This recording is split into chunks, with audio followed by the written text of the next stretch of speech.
I started Sammitch actually when I was still living in Spain.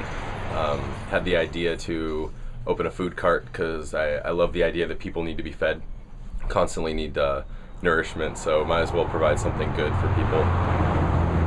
I was unemployed, getting unemployment. I was actually a drug dealer too. I'm not ashamed of it. Something I'll never do again, but it's a positive thing to build off of, and taught me a lot about management. $4.20s. Just a bunch of 20s. I'm a master seamster, so I was doing a lot of sewing.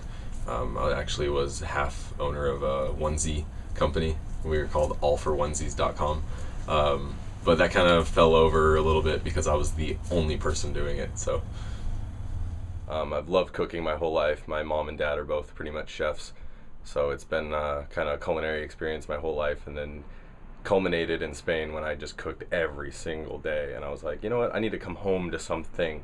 And a food cart, I found it on Craigslist and just rolled with it.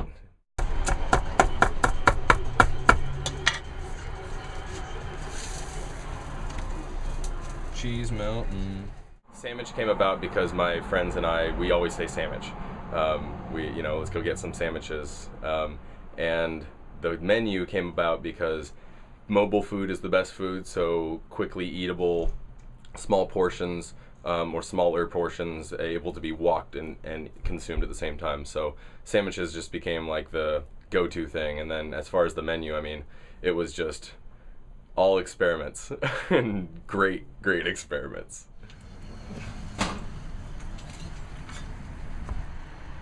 I try to reach out to all. I started out gluten-free options, vegan options, lots of meat options, and the ability to have any of those.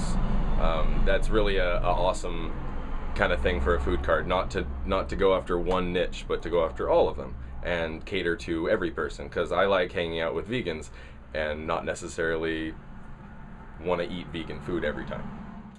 If I have an emergency, if I have a problem, I can leave, and I won't have somebody being like, no, it's just me. But you can't get away with dyeing your hair at certain jobs. You can't get away with wearing silly clothes and, I don't know, self-expression. They take away self-expression to conform you to be a customer service representative, and instead I like to be myself, and I think I give more to people being myself than I ever did when I was a machine.